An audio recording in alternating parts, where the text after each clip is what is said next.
Alright, y'all, I can't believe I'm saying this, but it's 2024, and that means a lot of cars have gotten discontinued in 2023. So in this video, we are going to go down the list of every single car that has gotten discontinued in the past year. Because, well, there was a lot, and there was a lot that is going to be missed, but there's a lot that have actually came, and I did not get to make that video because I was sick, and yeah, that's that.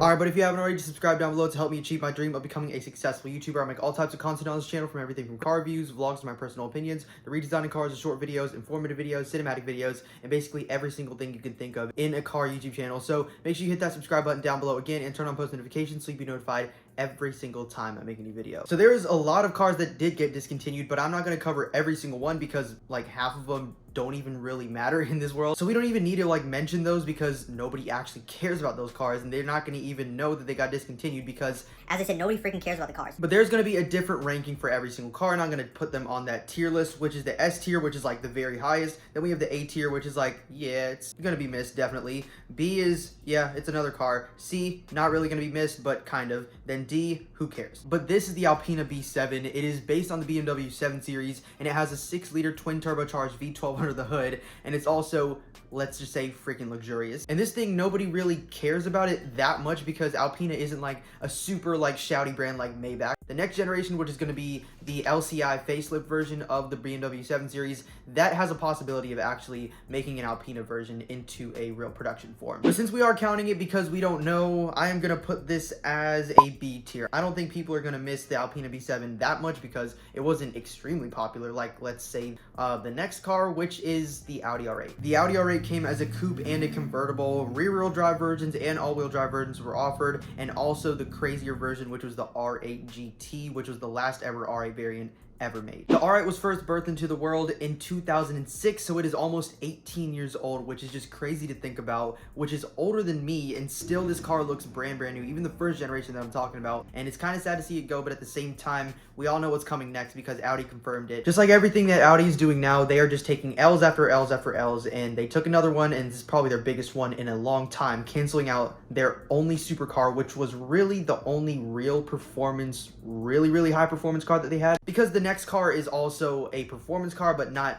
anywhere near as high performance as the R8, and that is the TTRS, and just the Audi TT in general. It all started off in 1998 when the first production TT rolled off the TT. But that's when the first ever production TT rolled off the production line, and that's when it really started because this was a unique car. It didn't really look like anything else on the road. It was a two-door coupe. It didn't really look, let's say, the most sporty looking. It wasn't the best performing car ever, but it was just unique, and that's what mattered about the TT. So concluding all that from Audi, we're going to put the R8 up in the S tier because everyone is going to miss the R8. It basically was a car that had no haters at all, and the TT, we're going to put it in, let's say, the B tier as well. Ooh, I cannot wait to see Audi's downfall. But anyway, next up, we have the Chevrolet Bolt EV and EUV. I'm not going to go in super in-depth with this because nobody really actually liked the cars. They were just cheap little electric cars that got you from point A to point B, and that's it. The EV was basically like a hatchback. The EUV was like an SUV or a crossover. Then next from Chevy, we have the Camaro, and I'm not just saying the V8 because the V8 apparently is staying for one more year like the ZL1 and stuff like that, but I'm talking about the 4-cylinder turbo Camaro. That thing is going for 2024. That's a good thing, yeah, but also if you can't afford the V8, then oh well. I'm gonna put the Chevrolet Bolt EV and EUV probably at like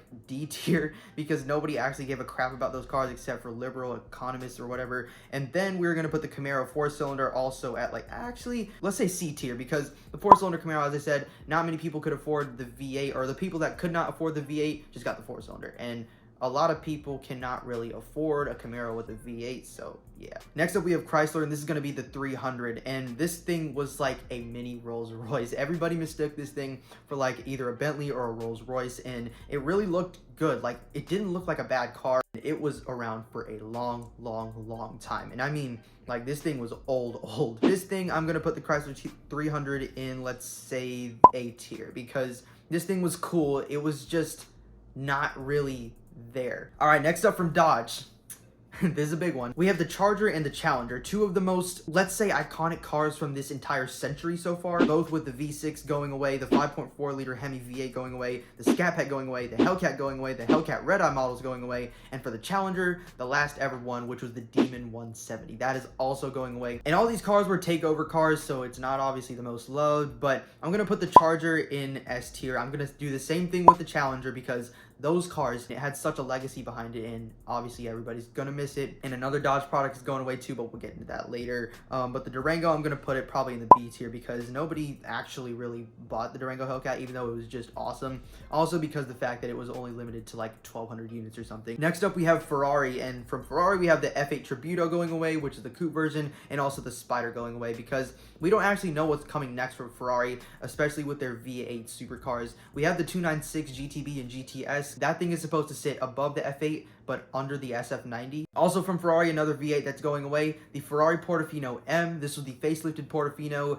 and now since we have the new Roma Spider, the convertible version of the Roma, and we also have a coupe version of the Roma, there's no really need for the Portofino. For Ferrari, the F8, I'm gonna probably put it in, let's say A tier, because everybody really did start to like this thing, including me. I didn't like it at first at all. Roma, I'm gonna put it honestly in C tier because, or the Portofino, I mean, nobody really liked the Portofino. Like, yeah, it was a Ferrari. Really, did anybody have like a real fan base around that car? No. All right, from Ford, we have the Ford GT that is leaving us for 2024. But anyway, this thing had one of the most iconic designs in any new modern car. It's one of the most beautiful modern cars considered by enthusiasts. So yeah, Ford GT is definitely an A tier. And then the next one we have on the list is the Genesis G70. This is the sedan from Genesis, like basically an M340i rival from Genesis, the Korean luxury automaker. And not many people bought this thing either, but it was still like a cool little sedan. But the problem is it didn't really sell well. I'm gonna put this in C tier, honestly, because nobody really gave a crap about this thing. So the next one on the list is the Hyundai Veloster N, and this thing was a little pocket rocket, but the thing was cool, it was unique, it was a fun little hatchback, so I'm not gonna put it in like a super high category. So I'm gonna put that also in C tier. Next up is the Infiniti Q60. This thing is such a pretty car,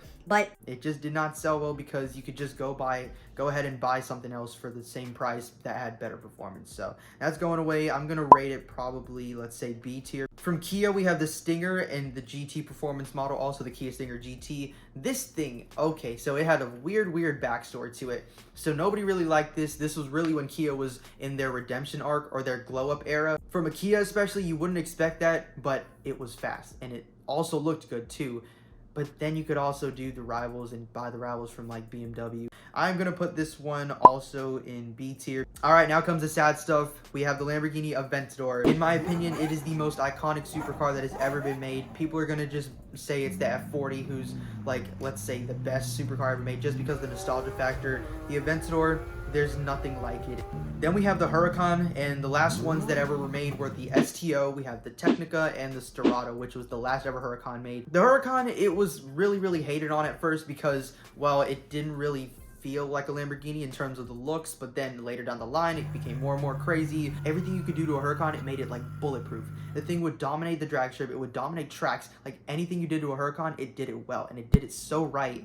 That's why people started loving them and buying them so much. I'm gonna put both the Aventador and the Huracan in S tier because these cars are just so iconic. They're gonna be iconic for the next 100 years, way over 100 years. Like, it's not gonna be ever forgotten. Next up, we have the Maserati Ghibli, the V6, the Modena trim, and the Trofeo with the 3.8 liter Ferrari sourced twin turbo V8 under the hood of a small Maserati sedan. There's nothing really much to say about this thing, but I'm gonna put it in C tier because nobody really cared about it and everybody knew that this was just a poser car. All right, for Mazda, we have the CX-9, which is just getting replaced by the new CX-90, which is basically the exact same size, so nobody really cares. But next up, we have the Mazda MX-30.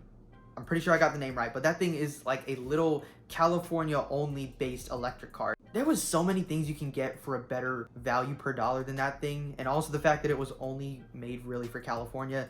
That also was kind of a deal breaker for everybody, but yeah. I'm gonna put both of these in, let's say, the D tier because who cares? From McLaren, we have the 720S, and this includes the coupe and the Spider, which is the convertible.